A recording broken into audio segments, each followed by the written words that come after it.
وجہ یہ ہے کہ عرب دنیا میں جو عربی رسول اللہ کے زمانے میں بولی جاتی تھی جسے حجاز ہم کہتے ہیں، اس حجاز کی عربی کی خاصیت تھی کہ جس لفظ کو جدھر چاہو پڑھ دو اس کا ایک معنی اور میننگ بنتا ہوا نظر آتا ہے۔ اس کے علاوہ دنیا کی کوئی بھی لینگویج ایسی نہیں ہے کہ اس کو پلٹ دیا جائے تو اس کا ایک معنی نظر آئے گا۔ مثال کے طور پر سن لیجیے لفظ قمر، عربی ورڈ ہے جس کا مطلب کیا ہوتا ہے؟ چاند۔ چاند قمر ہے قاف میم را، اس کو ہم پلٹ دیں اور کیسے کہ رمق۔ رمق اس کو کہتے ہیں جب انسان کی جان نکلنے والی ہوتی تو اس سے پہلے تھوڑی سی ہلکی سی جان باقی رہتی ہے، اس کو کہتے ہیں کہ رمق سی باقی۔ اب اسی کو ایک اور پلٹا دیتے ہیں تو مکر۔ مکر میں اس ہوتا ہے چاندنی۔ تو اس طریقے سے آپ اس کو پلٹتے جائیے اور کیا ہوتا ہے؟ اس کا ایک معنی بنتا ہوا نظر آتا ہے۔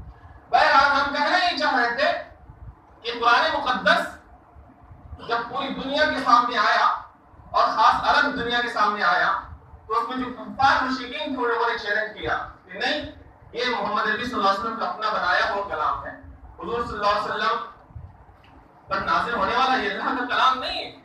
تو اس وقت باقاعدہ ان کو چیلنج کیا گیا، تم بہت بڑے فصیح ہو، بہت بڑے پڑھے لکھے ہو، اپنی زبان دانی پر تمہیں بہت ناز ہے، تو لاؤ فاتو بسورۃ من مثلہ کنتم صادقین، لاؤ اس قرآن جیسی چھوٹی سی سورت بنا کر لے آؤ، ان کنتم صادقین اگر تم سچے ہو۔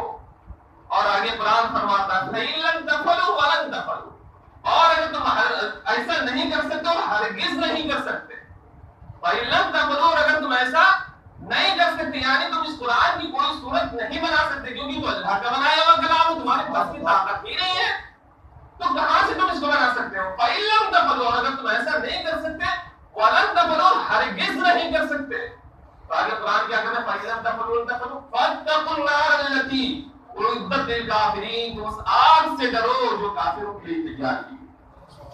اس سے سمجھ میں آیا کہ قرآن کریم نے ہر دور میں چیلنج دیا ہے۔ اور ایک چیز اور بھی بتاؤ کہ کسی بھی چیز کا چیلنج کرنا یہ اس کی حقانیت کے ذریعے ہوتی ہے۔ تو قرآن نے اپنے چیلنج لوگوں کو، اپنے مخالفین کو چیلنج دیا، اس سے سمجھ میں آتا ہے کہ قرآن دنیا میں سب سے سچی اور اچھی کتاب ہے۔ تو اس کون سی کتاب ہے؟ قرآن کریم۔ یہیں پر ایک چیز اور بھی سن لیجیے قرآن کے تعلق سے، قرآن فرماتا ہے وَلَقَدْ يَسَّرْنَا الْقُرْآنَ لِلذِّكْرِ، ہم نے قرآن کو یاد کرنے کے لیے آسان بنایا۔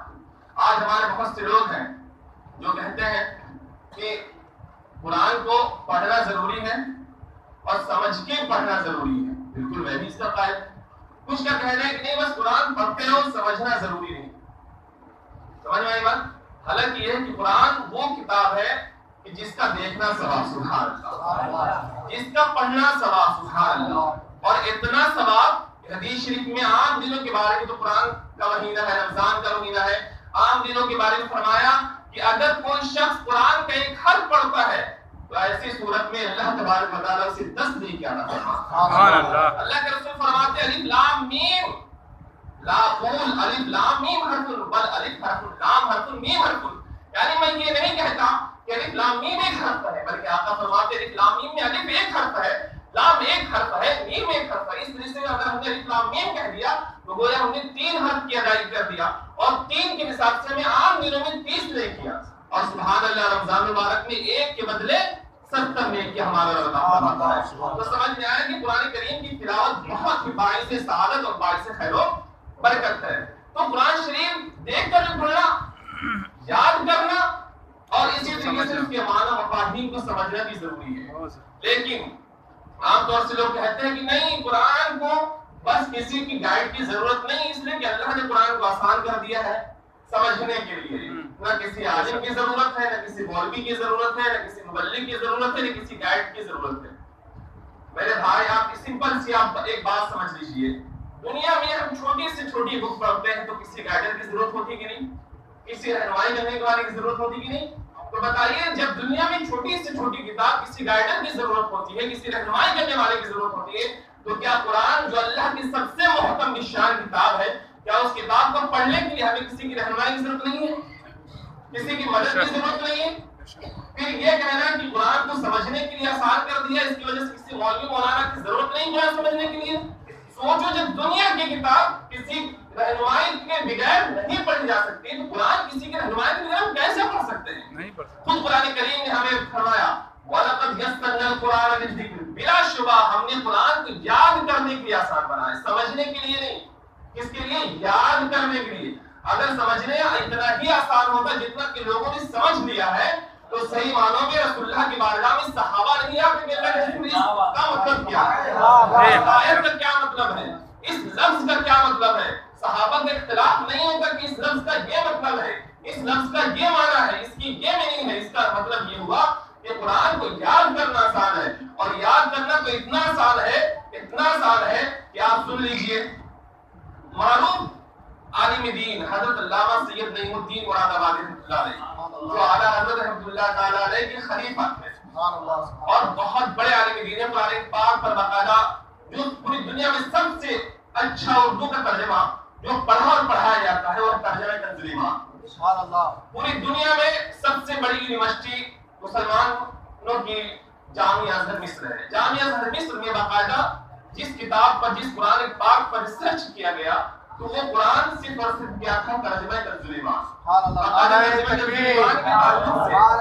رسالت علماء سنت مسلک اعلی حضرت نعرہ تکبیر. ترجمہ کنز ایمان کی تعلق سے باقاعدہ جامعہ ازہر مصر کی کمیٹی نے یہ فیصلہ لیا اور باقاعدہ اخبارات میں بھی آیا کہ اردو زبان میں جتنے بھی ترجمے ہیں سارے ترجموں میں سب سے اچھا ترجمہ اللہ و رسول کی شان کا حد درجہ ادب و لحاظ کرنے والا ترجمہ جو ہے وہ ترجمہ کنز ایمان. تو اس ترجمہ کنز ایمان پر باقاعدہ جو اس کی تفسیر لکھی مختصر سے الفاظ میں، اور میں کہتا ہوں کہ اردو زبان میں اس سے اچھی کوئی تفسیر ہے ہی نہیں. سب سے شارٹ، سب سے مختصر، سب سے اچھی. اس کے علاوہ جتنی کتابیں سب میں بہت لمبی لمبی بحثیں ہوتی ہیں اور ہم لوگ پڑھتے تو طبیعت اکتا جاتی ہے. تو عام انسان پڑھے گا تو بہرحال طبیعت اکتانے میں زیادہ دیشا. لیکن سب سے اچھی تفسیر جو ہے اردو زبان میں کون ہے؟ علامہ سید نعیم الدین مراد آبادی نے ترجمہ کنز ایمان میں لکھا ہے. سید نعیم الدین مراد آبادی رحمۃ اللہ علیہ کا مناظرہ ہوا ایک پنڈت سے. کس سے مناظرہ ہوا؟ آج آپ دیکھ رہے ہیں جہاد کا مسئلہ چل رہا ہے اور دھرم پریورتن کا مسئلہ چل رہا ہے. حضور مفتی اعظم رحمۃ اللہ تعالیٰ علیہ کے زمانے میں بھی دھرم پریورتن کا مسئلہ بہت تیزی سے چلا تھا اور باقاعدہ شروع بھی تحریک چلی تھی اس دور میں. مسلمانوں کو ہندو میں کنورٹ کیا جائے. جیسے آج لوگ کہتے ہیں کہ اگر مسلمانوں کا ڈی این اے ٹیسٹ کیا جائے تو ان کا بلڈ گروپ کس سے ملے گا؟ اس سے ہندو سے ملے گا. اس سے سمجھ میں آتا ہے کہ مسلمان کے باپ دادا ہندو تھے، بولتے نا. اس تعلق سے میں نے ایک باقاعدہ آرٹیکل لکھا تھا جو کئی اخبار میں چھپا بھی کہ آپ یہ کیوں کہتے ہو؟ آپ یہ بھی تو کہہ سکتے ہو کہ اگر کسی ہندو کا ڈی این اے ٹیسٹ کریں گے تو کسی نہ کسی مسلمان سے میچ کرے گا. اس سے یہ سمجھ میں آتا ہے کسی ہندو کے باپ اور دادا بھی مسلمان کی تھے. نہیں، آپ یہ بھی تو کہہ سکتے ہو. آپ کہو کہ مولانا صاحب یہ کیسی بات کر رہے ہو، پہلے سب ہندو کے بعد مسلمان؟ نہیں، پہلے سب مسلمان، سب کے سب پہلے مسلمان. ہمارے باپ آدم مسلمان جی، اور پوری دنیا میں جتنے لوگ ہیں سب کے سب ان کی اولاد سے ہے کہ نہیں. تو اب ہمارا باپ مسلمان اور ہمارے باپ کی جو نسل چلی تھی وہ بھی مسلمان. بعد میں لوگ بہک گئے اور اس راستے سے ہٹ گئے. بھائی سمجھ میں آئی اپنی بات؟ بہرحال تو کہنے کا مقصد یہ ہے کہ اس دور میں بھی باقاعدہ ہندو بنانے کی تحریک چلی تھی. اور یہ بڑی چیز اور بھی میں بتا دوں، خود ہندوؤں کے ایک دھرم گرو ہیں، انہوں نے باقاعدہ اعلان کیا کہ ہندو دھرم کوئی دھرم ہی نہیں. جی، ہندو دھرم کوئی دھرم ہی نہیں، وہ کہتے ہیں سناتن دھرم ہے. اور سناتن دھرم میں جو سب سے اہم چیز ہے وہ صرف ایک کی پوجا کرو، اور اسلام بھی وہی کہتا ہے کہ ایک کی پوجا کرو. اس سے یہ سمجھ میں آیا کہ سناتن دھرم کا جو نظریہ بنا ہے یہ لوگ آگے چل کر کے بہہ گئے، لیکن حقیقت یہ پہلے مسلمان ہی تھے. اس لیے کہ اسلام شروع ہی سے بتاتا کہ ایک اللہ کی پوجا کرو، ایک معبود کی پوجا کرو. ٹھیک ہے. تو اس دور میں بھی ایک پنڈت سے مناظرہ ہوا علامہ سید نعیم الدین مراد آبادی رحمۃ اللہ علیہ کا، اور اس نے کہا کہ آپ مجھ سے مناظرہ کر رہے ہیں؟ ہاں کریں گے. ایسی بات ہے، آپ کو ہمارے کتنے شلوک یاد ہے بتائیے. کیوں؟ آپ کے قرآن کے ہمیں 15 پارے یاد ہیں. سبحان اللہ. آپ کے قرآن کے ہمیں 15 پارے یاد ہیں. ہماری گیتا کے بارے میں، ہماری رگ وید کے بارے میں، ہماری یجر کے بارے میں، ہماری اتھر وید کے بارے میں آپ کو کیا معلومات ہے؟ آپ کو کتنے شلوک یاد ہیں، کتنے روایتیں یاد ہیں، آپ کو بتائیے. تو علامہ سید نعیم الدین مراد آبادی رحمۃ اللہ علیہ نے جاننا والا پیارا جواب کہ ہم میں سے کوئی ہوتا تو لوگ پھنس جاتے، لیکن وہ بہت بڑے عالم تھے، گریڈ لیول کے بالکل تھے اسکالر. باقاعدہ فرماتے ہیں کہ اس میں تمہارا کمال نہیں ہے. اگر تم نے ہمارے قرآن کے 15 پارے یاد کر لیے تو اس میں تمہارا کمال نہیں ہے. کمال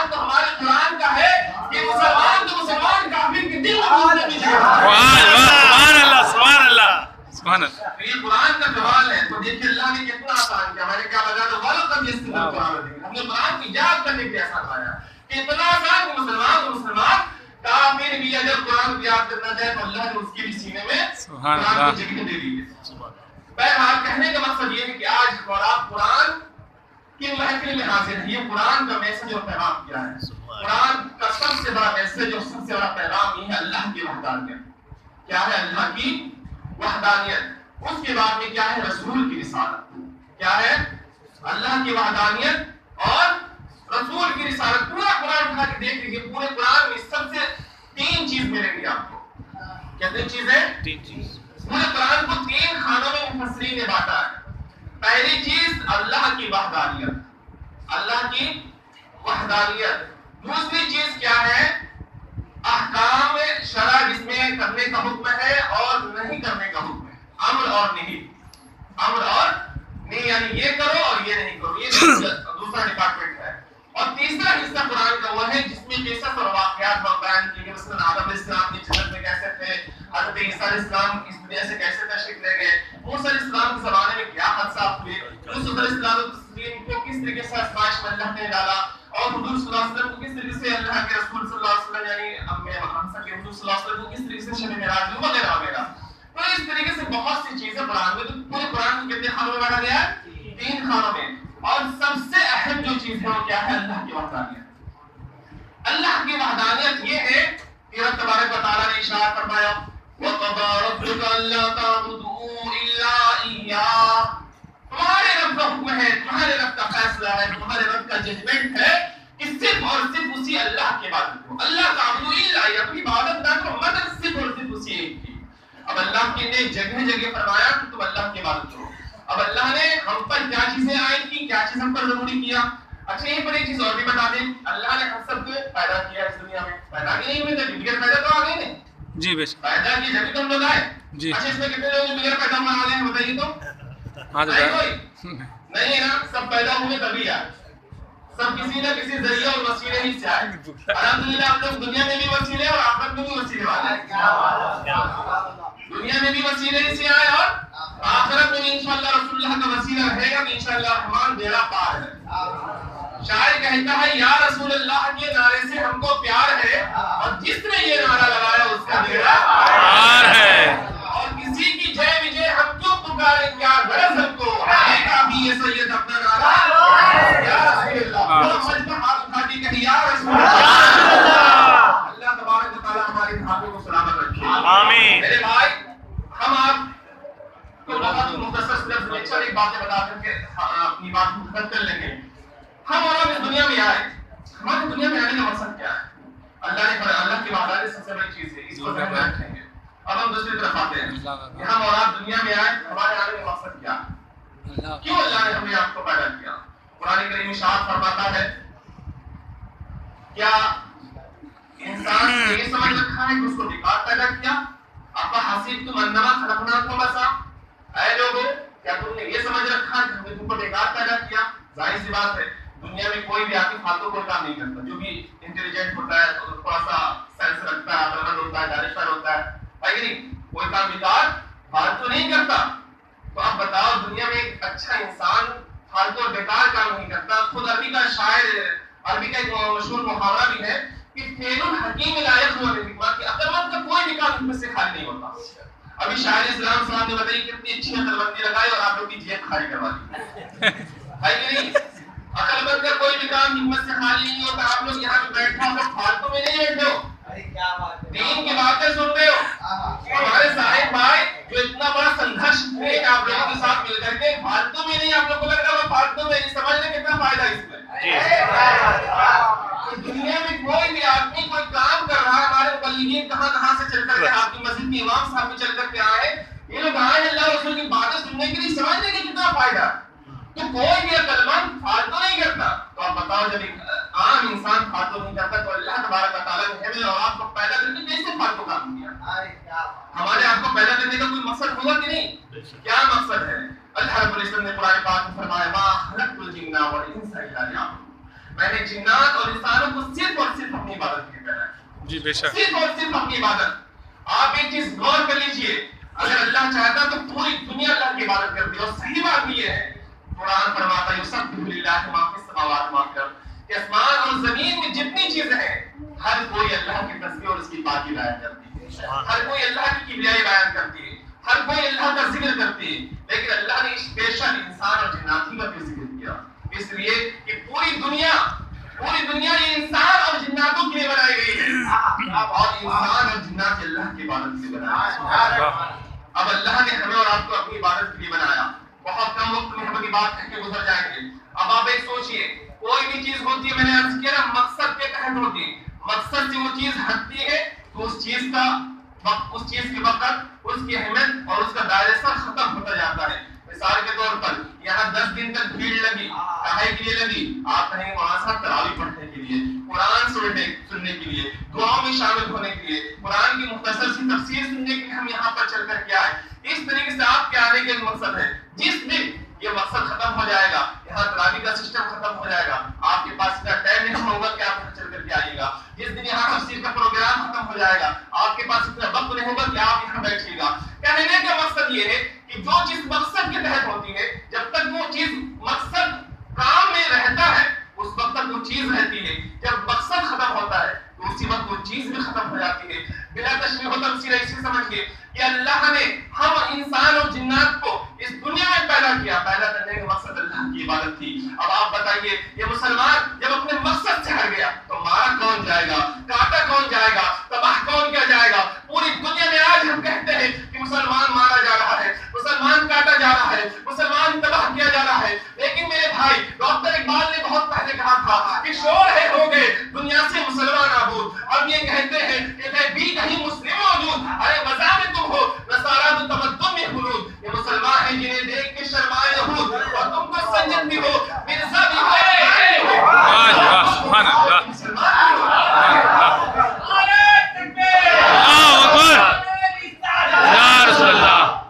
میرے بھائی، سمجھ میں آیا کہ آج جو مسلمان اپنے مقصد سے ہٹا تو آج وہ ہر جگہ مارا جا رہا ہے، ہر جگہ کاٹا جا رہا ہے، ہر جگہ تباہ کیا جا رہا ہے. حدیث میں فرمایا گیا کہ وہ پتا درخت سے ٹوٹ کر گر جاتا ہے، پیروں سے مچل دیا جاتا ہے جو پتا اپنے مقصد اصلی اللہ کے ذکر سے غافل ہے. سمجھ میں آیا کہ جب پتا اللہ کے ذکر سے غافل ہو جائے، اپنے مقصد اصلی سے غافل ہو جائے تو ٹوٹ جاتا ہے، بکھر جاتا ہے، جلا دیا جاتا ہے، پیروں سے رون دیا جاتا ہے، نالیوں میں پھینک دیا جاتا ہے. بلا تشریح و تفصیل آج انسان بھی اپنے مقصد اصلی سے ہٹ گیا ہے، اللہ کی عبادت سے غافل ہو گیا ہے، دنیاوی لہو و لعب میں وہ ہم درجہ مشغول ہو گیا ہے. اس کی بنیاد پر پریشانیاں چاروں طرف سے ہمیں گھیر چکی ہیں، پریشانیاں اور مصیبتیں ہر طرف سے ہمارے ساتھ سائے کی طریقے سے لگی ہوئی ہیں. اور اس کے بعد میں آج ہم کہتے ہیں کہ بھائی مولانا صاحب ہم بہت پریشان ہیں، حافظ صاحب ہم بہت پریشان ہیں. کسی کے پاس جاتے ہیں تعویذ لینے کے لیے، تعویذ لینے والے کے پاس جب جاتے ہیں مولانا صاحب بہت پریشان ہیں، وہ ایک تعویذ آپ کو دے دیتے ہیں. لیکن کوئی بھی مولانا آپ کو یہ بھی کہتا ہوگا کہ یہ مرض آئے کہاں سے. کبھی ہم یہ بھی سوچیں کہ مصیبتیں آئی کیوں؟ قرآن فرماتا ہے ما اصابکم من مصیبت فبما کسبت ایدیکم، کہ تمہیں جو مصیبتیں پہنچتی ہیں وہ تمہاری ہاتھوں کا کیا ہوا ہے، تمہاری ہی کرتوت کا نتیجہ ہے، اور بہت سی کو تو اللہ معاف فرما دیتا ہے. سمجھ میں آیا مسلمانوں، میرے بھائیوں، کہ ہم اپنے مقصد اصلی اللہ کی عبادت سے غافل ہو رہے ہیں. اس لحاظ سے ہم کو چاہیے کہ ہم اپنے رب کی عبادت کریں. اپنے رب کی عبادت اگر اللہ نے چونکہ اپنے مقصد کی کون سا مقصد عبادت کے لیے پیدا کیا، اگر اللہ چاہتا تو 24 آورز 24 گھنٹے پورے کے پورے ہم صرف عبادت میں فکس کر دیتا. لیکن اللہ تبارک و تعالیٰ نے ہم پر کرم کیا، احسان کیا، رحم کیا. 24 گھنٹے ہم سے نہیں مانگا کہ میری بات کرو، بلکہ کب؟ صرف دن میں 5 ٹائم. کتنا ٹائم؟ 5 ٹائم. دن میں 5 ٹائم. اور وہ 5 وقت وہ ہے کہ حدیث میں فرمایا گیا کہ اگر کوئی شخص اللہ کی عبادت دن میں 5 وقت کرتا ہے تو اللہ تعالیٰ اسے 50 فرض نماز کا ثواب عطا فرماتا. کیونکہ آپ کو پتہ ہی ہوگا کہ شب معراج میں ملی تھی کتنی؟ 50 اور ہوئی کتنی؟ 5. تو فرمایا گیا کہ اگر اے محبوب آپ پر کوئی امتی اگر دن میں 5 وقت کی نماز ادا کرے گا تو ہم اس کو 50 کا ثواب فرمائیں. تو میرے بھائی کتنے خوش نصیب ہیں کہ اللہ نے ہمیں صرف اور صرف 5 مرتبہ نماز پڑھنے کا حکم دیا. لیکن ہمارے بہت سے بھائی جو نماز نہیں پڑھتے، نماز سے غافل ہیں. سوچو کہ نماز وہ ہے کہ نماز پڑھنے سے اللہ کا قرب حاصل ہوتا ہے. حدیث میں فرمایا گیا کہ بندہ جب اپنے رب کی بارگاہ میں کھڑا ہوتا ہے اور خاص سجدے کی حالت میں ہوتا ہے تو بندے اور اس کے رب کے مقابل دنیا کی کوئی چیز آڑے اور رکاوٹ نہ بنتی ہے. سمجھ میں آیا کہ کتنا قرب اللہ کا ملتا ہے. اس لحاظ سے میرے بھائی ہم کو چاہیے کہ ہم نماز پڑھیں، لیکن آج ہم نماز سے غافل ہیں. نماز کے تعلق سے ارشاد فرمایا گیا کہ من ترک الصلاۃ متعمدا فقد کفر، کہ جس نے جان بوجھ کر کے نماز ترک کر دی، چھوڑ دی، کوئی عذر شرعی نہیں تھی، وہ نماز چھوڑ دی، تو ایسی صورت میں یعنی اللہ کی عبادت نہیں کی، فقد کفر. تو مفسرین کہتے ہیں کہ وہ کافر ہو چکا، اور بعض کہتے ہیں کہ کافر جیسا کام کیا ہوا. تو اس سے سمجھ میں آئے کہ ہم کو نماز نہیں چھوڑنا چاہیے. نماز کی کتنی برکتیں ہیں، اتنی برکتیں کہ آج کا ماڈرن سائنس جب اس پہ ریسرچ کرتا ہے نماز کے تعلق سے تو وہ کہتا ہے کہ جب انسان وضو کرتا ہے تو وضو کرنے کی وجہ سے اس کے جسم میں بہت سی بیکٹیریا اور جراثیم ہوتی ہیں، تو وضو کرنے کی برکت سے وہ دور ہو جاتی ہے. اور باقاعدہ ایک انگریز مفکر نے جب دیکھا کہ مسلمان کو سر کا مسح کرتے ہوئے تو اس نے کہا کہ یہ تم کیا کرتے ہو؟ اس نے کہا ہم کو نہیں پتا، بس اتنا پتا ہمارے نبی نے ایسا کیا، ہمارے نبی نے کیا، ہم کو کرنے کا حکم اس لیے ہم کر رہے ہیں. تو اس انگریز نے سوچا جب ان کے نبی نے کہا تو بہرحال کچھ نہ کچھ فائدہ ہوگا. کیا فائدہ ہوگا؟ اب اس فائدے کو اس میں سوچنے لگا، اور سوچتے سوچتے جب اس نے مورخین نے ریسرچ کیا تو پتہ چلا کہ عام طور سے انسان برین ہیمریج ہو جاتا ہے بہت ٹینشن کی وجہ سے، لیکن جب انسان دن میں 5 مرتبہ اپنے ہاتھوں کو تر کر کے اپنی گدی پر پھیرتا ہے، اپنے سر کا مسح کرتا ہے، تو ایسی صورت میں اس کے برین ہیمریج ہونے کا خطرہ کم سے کم ہو جاتا ہے. سمجھ میں آیا کتنا بڑا فائدہ ہے. پاگل ہونے سے بھی محفوظ، بیکٹیریا سے بھی محفوظ. اور جب ہم نماز پڑھتے ہیں تو نماز کے تعلق سے آج لوگ یوگا یوگا یوگا یوگا کی بات کرتے ہیں. ارے یار سب سے بڑا یوگا کون ہے؟ نماز. مسلمان کو تو یوگا اللہ کا شکر ہے. واقعی ہم لوگ اپنے نبی کی کتنی تعریف کریں یار، کم سے کم ہے کہ سوچو جس چیز کو دنیا نے 1400 سال بعد سمجھا، میرے نبی نے 1400 سال بعد.